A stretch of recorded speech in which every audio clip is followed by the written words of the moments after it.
JPSC में सबसे बड़ी बात है जो इस बार जो पूरे छात्र आंदोलन कर रहे हैं, इसका मुख्य मकसद है क्योंकि जेपीएससी में अभी तक आपने सुना होगा प्रश्न पत्र लीक होते थे, अभी तक आपने सुना होगा नौकरियों में सेटिंग होती थी, लेकिन पहली बार ऐसा हो रहा है कि नौकरियों की दुकान लगी है और 1-1 करोड़ में नौकरियां की जा रही है। जिन परीक्षार्थियों ने जेपीएससी क्लियर किया उनसे जब ओएमआर सीट मांगा जा रहा है तो अपना ओएमआर सीट नहीं दे पा रहे हैं। जिनका ओएमआर सीट में नंबर 17 है उनको 77 दिखा करके पास किया गया है। एक रांची स्टेशन के पास एक पूरा होटल बुक किया गया और रात रात भर वहां से सिटिंग किया गया और नौकरियां बेच करके जो बाहरी प्रांत के प्रदेश के लोग थे उनको नौकरियां दी गई है।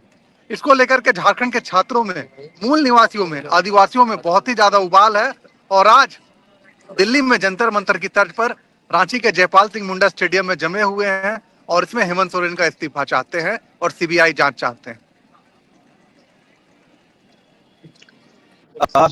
अभी मैं स्वामी दिव्यज्ञान जी को पहला जो है टिप्पणी करने के लूंगा। स्वामी दिव्यज्ञान जी, जेपीएससी प्रथम जो जेपीएससी हुआ था उसकी टॉपर शालिनी विजय ने आत्महत्या कर लिया था कुछ साल पहले। थर्ड, जितनी भी जेपीएससी अभी तक एग्जाम हुई, 11वीं 12वीं 10वीं भी जो एक साथ में एग्जाम हुई थी, वो भी जांच के घेरे में, संदेह के घेरे में। और जेपीएससी में तो ऐसा हुआ कि 12-13 बरस के बाद में जो है चार्जशीट किया गया। किस तरह से देखते हैं, क्या जेपीएससी सुधरेगी और इसके पीछे कौन है भाई? क्यों जेपीएससी नहीं सुधर रही है? देखिए राजन जी, जो स्थिति, परिस्थिति और अवस्था है, मतलब इसके लिए मैं एक लाइन कहूंगा कि क्या कहे कुछ कहा न जाए और कहे बिना भी रहा न जाए। एक बात ऐसी भई 60 गांव बकरी चर गई।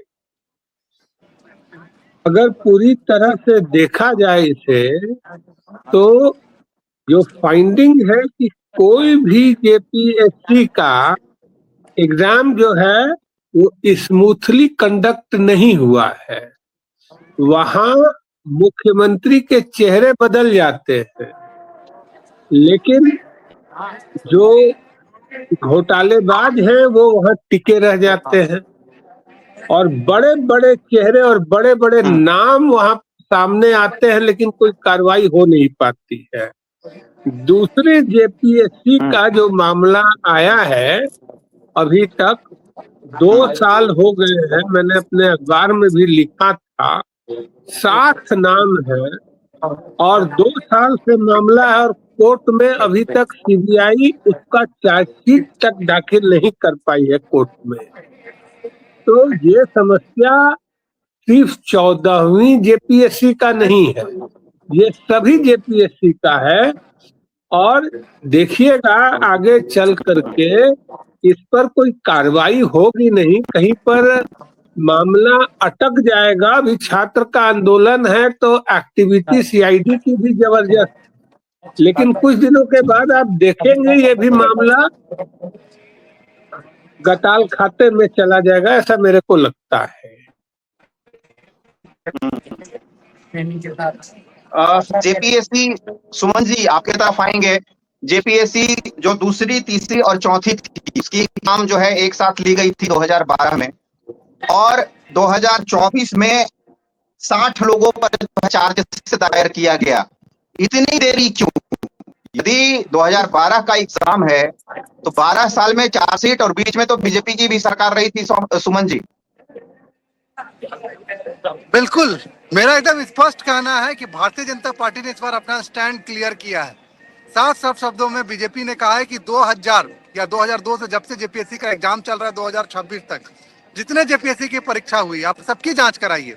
भारतीय जनता पार्टी छात्रों के साथ खड़ी है, युवाओं के साथ खड़ी है, यहाँ के विद्यार्थियों के साथ खड़ी है। अगर किसी भी एग्जाम में किसी तरह की धांधली हुई है, गड़बड़ी हुई है तो आप बिल्कुल जांच कराइए, हमें कोई डर नहीं, आप सीबीआई से जांच कराइए। लेकिन सबसे बड़ी बात है आपको समझना होगा, अभी झारखंड में जेपीएससी आता है कार्मिक विभाग के अंतर्गत और कार्मिक विभाग के मंत्रालय हेमंत सोरेन के पास है। सीआईडी आता है गृह विभाग के अंतर्गत और गृह विभाग का मंत्री भी हेमंत सोरेन के पास है। तो हेमंत सोरेन की जांच हेमंत सोरेन करेंगे क्या? इसीलिए यहाँ के छात्रों को सीआईडी पे भरोसा नहीं है। सीबीआई से आप निष्पक्षता पूर्व जांच कराइए, कोर्ट में ले जाइए मामला और हेमंत सोरेन इस मामले में इस्तीफा दे, तब जाकर के हम लोग इस पे अपनी कार्रवाई से संतुष्ट होंगे। स्वामी दिव्यज्ञान जी आपके तरफ आएंगे। कांग्रेस के जो नेता हैं, जो अभी छात्रों की गूंज चला रहे हैं, राहुल गांधी, उनकी चुप पर आप क्या कहना चाहेंगे? जेपीएससी के मसले पर एकदम चुप्पी साध रखा है राहुल गांधी जी ने। ये देखिए सुमन सौरभ जी प्रोटेस्ट प्लेस जा रहे हैं, रांची का जयपाल सिंह हुड्डा स्टेडियम है, वहां पर ये जो प्रोटेस्ट है वो जारी है। स्वामी दिव्यज्ञान जी आपके तरफ आना चाहेंगे। आप प्रश्न फिर से दोहरा दीजिए। राहुल गांधी की चुप्पी, राहुल गांधी की चुप्पी, छात्रों की गूंज चलाने वाले राहुल गांधी की चुप्पी जेपीएससी के मसले पर एक ट्वीट, एक पोस्ट नहीं आया अभी तक। देखिए ये अभी वो छात्रों की बात कर रहे थे, अभी वो छात्रों की बात कर रहे थे राहुल गांधी। देखिए भाजपा जो है वो वैसे जगहों पर आंदोलन चलाती है जहां विपक्ष का शासन है, वैसे जगहों पर आंदोलन को दबाने की कोशिश करती है जहां पर उनका शासन है। यही चीज कांग्रेस के ऊपर भी लागू होता है। अभी राहुल गांधी खुल करके बीजेपी के सपोर्ट में थे, लेकिन यहाँ पर राहुल गांधी मौन हो गए क्योंकि उनकी समर्थन की सरकार है। तो ये तो पॉलिटिकल नैरेटिव है, इससे बच्चों को कुछ फायदा होने वाला है नहीं। बच्चे जब खुद आंदोलन करेंगे, जैसे अगर धर्मेंद्र प्रधान का इस्तीफा हुआ तो धर्मेंद्र प्रधान का एक हीरो की तरह स्वागत किया भारतीय जनता पार्टी ने। उसी तरह यहाँ पर अगर हेमंत सोरेन का इस्तीफा हो जाता है तो भारतीय जनता पार्टी विजय जुलूस निकालेगी। ये तो पॉलिटिकल नैरेटिव है।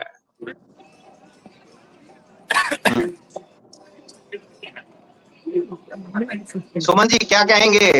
स्वामी दिव्यज्ञान जी बोल रहे हैं जहां जहां बीजेपी की सरकार नहीं होती है वहीं प्रोटेस्ट करती है बीजेपी, वहीं दमखम दिखाती है। स्वामी जी की बातों से मैं पूरी तरह असहमत हूं, क्योंकि जहां हमारी सरकार नहीं होती वहां तो हम प्रोटेस्ट करते ही है। जहां हमारी सरकार होती वहां हम घटना की नैतिक जिम्मेदारी लेते हैं। पहला कोशिश तो ये करते हैं कि हम भ्रष्टाचार ना हो, और अगर किसी तरह की गड़बड़ी होती है तो इसका साफ उदाहरण है मध्य प्रदेश में। आप देख लीजिए, व्यापम घोटाले में सीबीआई जांच की शिवराज सिंह चौहान ने खुद अनुशंसा की थी। अभी वर्तमान में कुछ साल पहले उत्तर प्रदेश में पेपर लीक की घटनाएं हुई थी, सीबीआई जांच की घोषणा खुद मुख्यमंत्री योगी आदित्यनाथ जी ने की थी। अभी नीट का तुरंत मामला है, नैतिक जिम्मेदारी लेते हुए धर्मेंद्र प्रधान जी ने खुद इस्तीफा दिया। प्रधानमंत्री मोदी जी इंस्टाग्राम के माध्यम से लगातार छात्रों के साथ संवाद कर रहे हैं। तो आप देख सकते हैं कि भारतीय जनता पार्टी हमेशा छात्रों के साथ, विद्यार्थियों के साथ और जो देश के भविष्य के साथ है लगातार खड़ी है। हम अपने कर्तव्यों से कभी पीछे नहीं हट रहे हैं। हम ऐसी पार्टी हैं जो पहले राष्ट्र रखते हैं, बाद में पार्टी को। रही बात विपक्ष की, तो हमारा तो ये कर्तव्य बनता है जहां हम सरकार में नहीं है वहां हम जोर शोर से छात्रों के लिए मामला उठाएं, और जब एक सशक्त विपक्ष होता है तभी जाकर के एक सशक्त सरकार का निर्माण हो सकता है। देखिए ये तो आपके व्यूअर्स बताएंगे राजन जी। हाँ, ये तो आपके व्यूअर्स बताएंगे कि जिस तरह से इस्तीफा हुआ धर्मेंद्र प्रधान का, आज हम लोग भी नरेंद्र मोदी के प्रशंसक हैं, क्योंकि कोई भी व्यक्ति इतना निस्वार्थ नहीं हो सकता है जितना नरेंद्र मोदी है। लेकिन नरेंद्र मोदी जी जब आंदोलन चरम सीमा पर हो गई, उसके बाद ऐसा दर्द विद्यार्थियों के साथ बांटे। 2024 में जो संजीव मुखिया मुख्य आरोपी था वो कोर्ट से बरी हो गया, और कोर्ट से बरी हो जाने के बाद भी 2024 वाला मामला सीबीआई अभी तक उस पर चार्जशीट ही नहीं कर पाई। तो इस तरह की परिस्थितियां हैं, तो वहां राजनीतिक चूक है। लेकिन भारतीय जनता पार्टी के कार्यकर्ताओं ने जिस तरह से धर्मेंद्र प्रधान का स्वागत किया, वो साफ बतलाता है कि वो नैतिक जिम्मेदारी नहीं थी, नैतिक जिम्मेदारी उस दिन होती जिस दिन नहीं, उन नहीं, पर मैं आरोप बीच लगे में थे, बोलना उसी चाहूंगा दिन जा आदरणीय करके संत वो महाराज इस्तीफा जी। दे देते। सबसे बड़ी हाँ बात है, जब सुमन तक जी बोलिए। आंदोलन स्टार्ट नहीं हुआ था तभी इस मामले के को लेकर के आरोपियों पे कार्रवाई चालू हो गई थी। जितने भी दोषी शिक्षक थे जिन्होंने पेपर लीक कराया था उनकी गिरफ्तारी हो चुकी थी। जहां से प्रिंटिंग प्रेस से लीक हुआ था उसके ऊपर कार्रवाई की गई थी और साथ ही साथ बाद में एग्जाम कंडक्ट कराया गया 2024 वाला ईमानदारी से, मामला में आर्मी बताइए के ना, साथ कंडक्ट कराया गया और 2024 रिजल्ट भी वाले निकाल दिया मामले गया। में बताइए। उसके बाद है, देखिए, जो जहां तक एनटीए अंदर की बना बात आपको है, बता रहा हूँ, धर्मेंद्र प्रधान जी एनटीए पहला ही दिन बना है, इस्तीफा देना उसमें चाहते वो थे। सीएजी के अधीन ही नहीं है। वो किसके प्रति जवाबदेह है? एनटीए एनटीए जो बना है वो किसके प्रति जवाबदेह है? मैं समझ नहीं पाया, फिर से बोलिएगा। सीएजी जो भी गवर्नमेंट का ऑडिट करती है, ये जो सीएजी बना है राज्य सरकार नेशनल केंद्र टेस्टिंग सरकार एजेंसी, वो का, उसके प्रति सीएजी को जिम्मेवार है। उसके प्रति, सीएजी जो है, सीएजी के अंतर्गत एनटीए आता ही नहीं है। तो उसका करप्शन साहब को पकड़ने वाला कौन है? ये तो लीक हुआ, वायरल हुआ, इसलिए आप पकड़ में आ गए। नहीं तो एनटीए के चेयरमैन को छत्तीसगढ़ में क्या पद मिला है ये तो आप भी जानते हैं और पब्लिक भी जानती है। जो दोषी थे उनकी गिरफ्तारी हो चुकी है इस मामले में और उनके ऊपर कड़ी अच्छा, कानूनी कार्रवाई की 2024 जा में रही है। बताइए, अब एनटीए का 2024 के दूसरा चीज पहले कांड मेरी में बात सुनिए। कितने लोग, कोर्ट अगर कितने किसी को इस दोषी मामले में पकड़ाए बरी हैं? कर दे तो उसके ऊपर सरकार का हस्तक्षेप नहीं चल सकता। कोर्ट का हाँ, आदेश इसका अलग होता है। मतलब नहीं अगर इसका मतलब ये है कि स्वामी सही जी, तरीके से बात को रखा नहीं गया।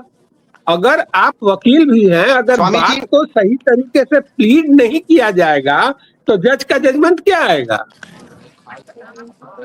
आप जज का जजमेंट क्या है उस पर तो स्वामी जी मेरा कोई ठीक है, अधिकार नहीं। ठीक है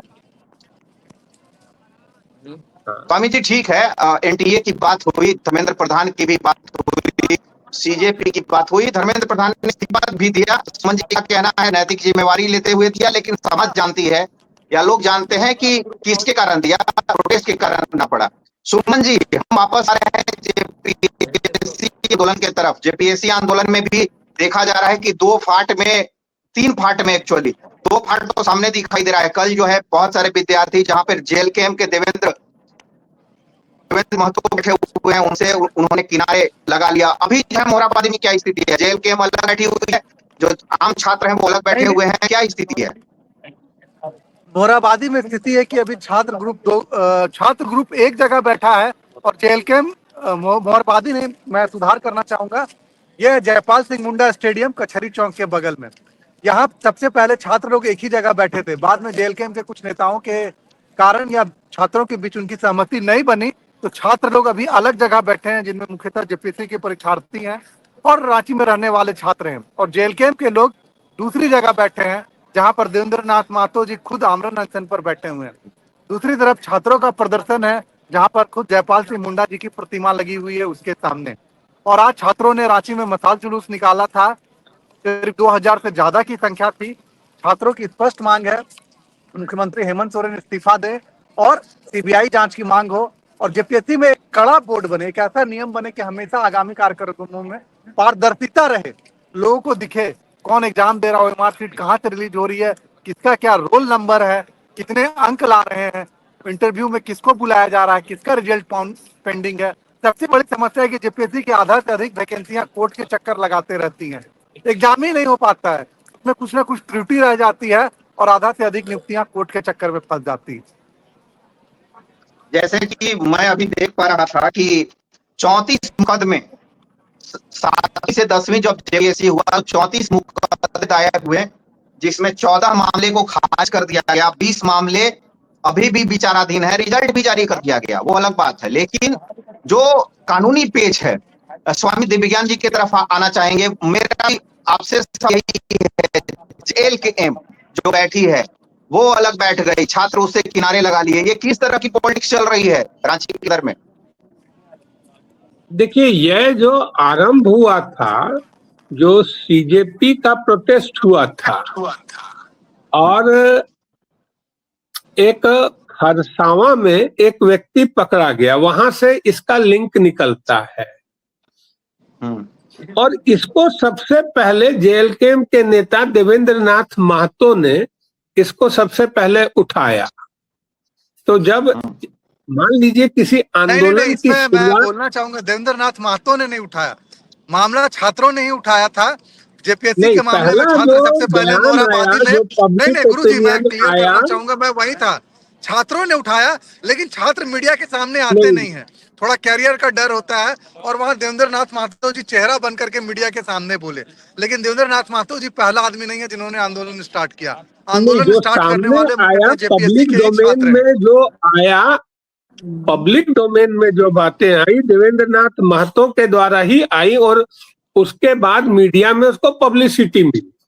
उससे पहले ना भाजपा सामने आ रही थी, ना कोई विद्यार्थी संगठन उसमें आगे आ इसमें रहा भी था। गलती है, इसमें भी बोलूंगा, भाजपा ने ही सबसे पहले आंदोलन किया। अगर ये आंदोलन सबसे पहले किसी ने स्टार्ट किया है तो मैं दिनांक बताता हूं आपको, 21 तारीख को मसाल जुलूस भाजपा ने किया, और उसी रात ख्यांगते साहब का इस्तीफा होता है, और दूसरे दिन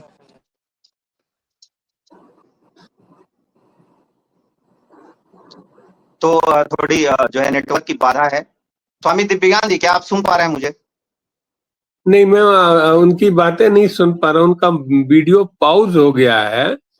अब सुमन ठीक जी है, जो जुड़ बोल जाएंगे। रहे हैं, उससे पहले ये मामला देवेंद्र नाथ महतो ने उठाया था, और ये ठीक है, ये पॉलिटिकल मीन्स ये ले सकते हैं, लेकिन मामला देवेंद्र नाथ मैं महतो जहां ने तक पहले मुझे उठाया। पता है, जो मीडिया में बात आई वो आया कि हाँ देवेंद्र महतो ने इस मामले को सबसे प्रथम बार उठाया। ये बात मीडिया हाँ में भी आया है। अब शुभम जी का बात हो सकता है अपने जगह पे सही हो कि बहुत सारे स्टूडेंट्स जो है सामने नहीं आते हैं विभिन्न कारणों से। सबसे बड़ा कारण तो यही है कि उनको जो है जेपीएससी, जैसे बीपीएससी जो है बिहार में डिबार करती रही है छात्रों को, तो एक मसला ये और बन सकता है।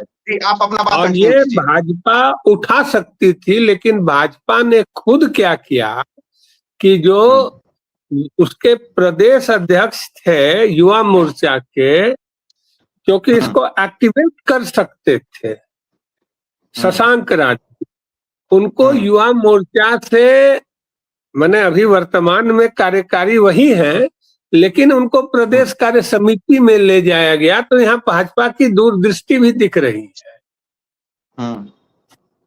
नहीं, तो ये दिव्यज्ञान जी, एक और बात सामने आ रहा है कि बीपीएससी प्रोटेस्ट हो, चाहे जो है नीट के ऊपर में, पेपर लीक के ऊपर में प्रोटेस्ट हो, चाहे अभी जेपीएससी का प्रोटेस्ट हो रहा है, जेएसएससी का भी इसमें कंबाइंड प्रोटेस्ट है। इसमें एबीवीपी जो है, अखिल भारतीय विद्यार्थी परिषद, जो अपने आप को तोप समझती है छात्रों के संगठन का, वो जो है दिखाई नहीं दे रही है। इस पे आप क्या बात रखेंगे, क्या कहना चाहेंगे इस पे?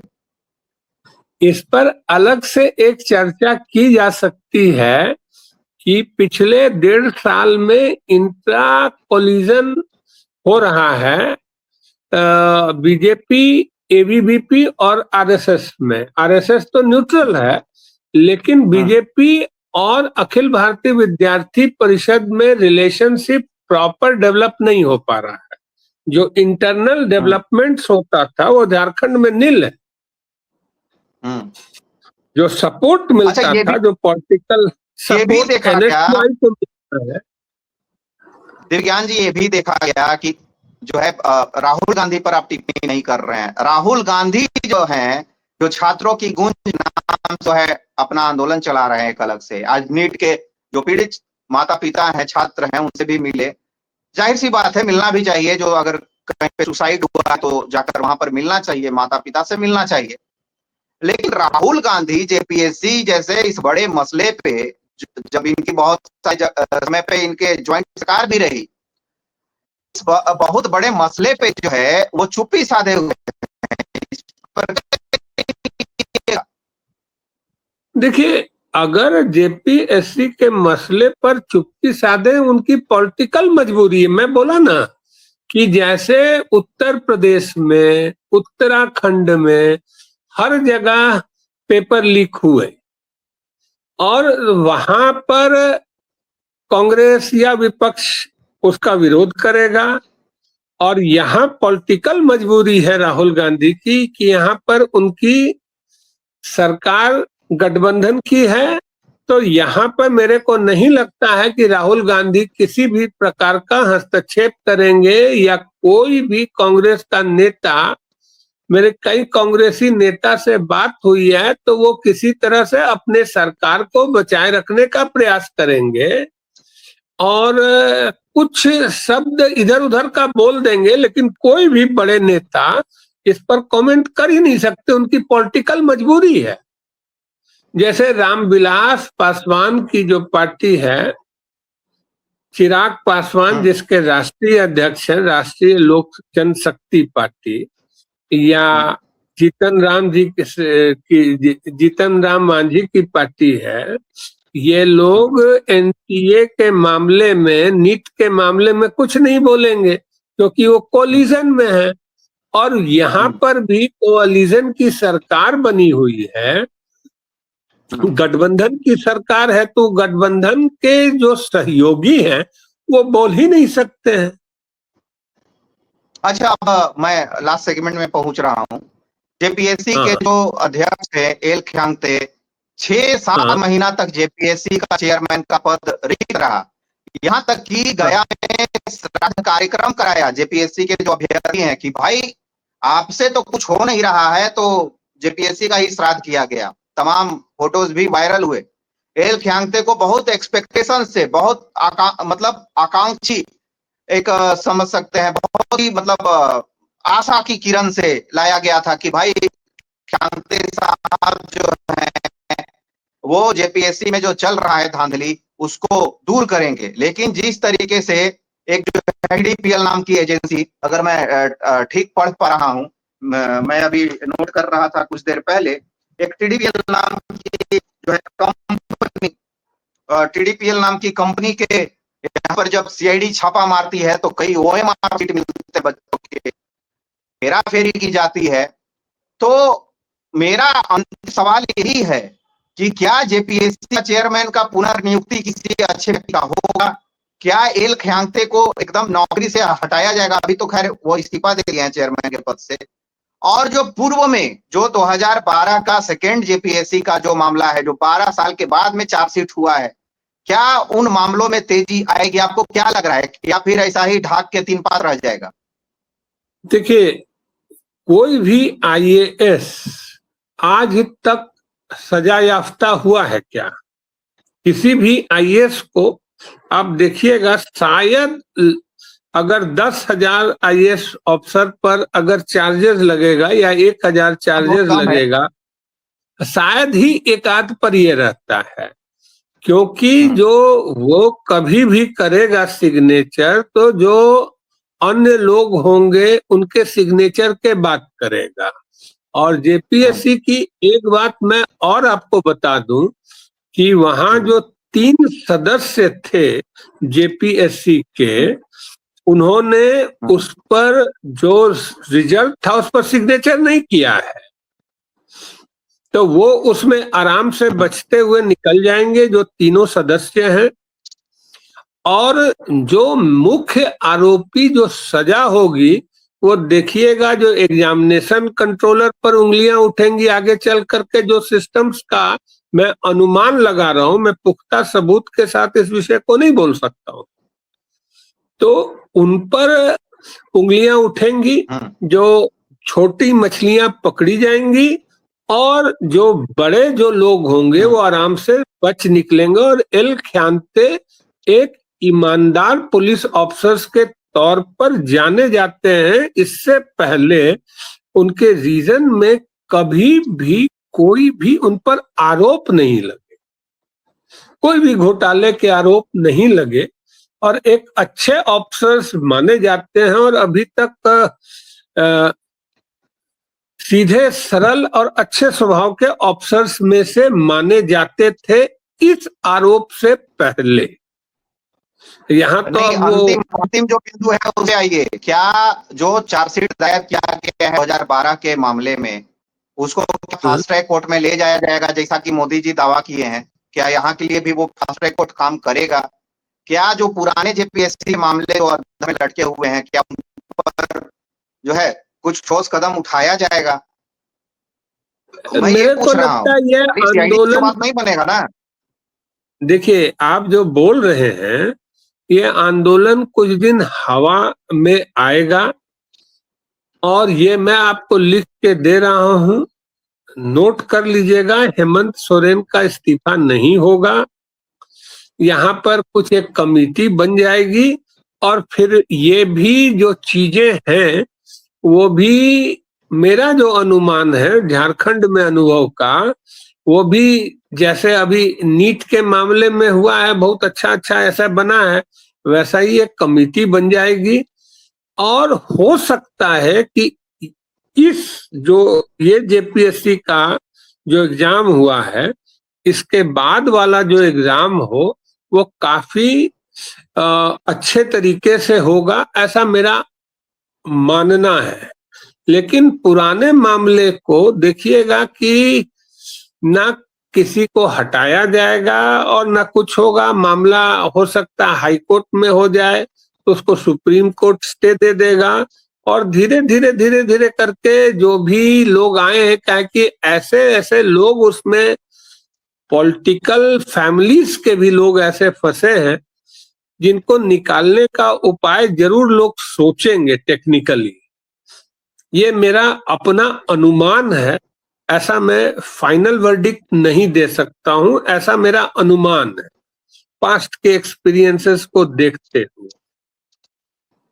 तो ये थे हमारे साथ में स्वामी दिव्यज्ञान जी, हमारे साथ में सौरभ जी भी जुड़े थे। आपको भी धन्यवाद, उनको भी धन्यवाद। इनका लास्ट नोट ये है कि कुछ उम्मीद जो है ज्यादा नहीं किया जा सकता है, बहुत लोगों को बचाया जाएगा। हो सकता है कि कमीशन वगैरह का इंक्वायरी कराया जाए, अभी सीआईडी जो जांच है वो चल ही रहा है। तो कैसा लगा वीडियो नीचे कमेंट में जरूर लिखिएगा। नए हैं फेसबुक पे फॉलो कर लीजिए, यूट्यूब पे सब्सक्राइब कर लीजिए। बहुत बहुत धन्यवाद।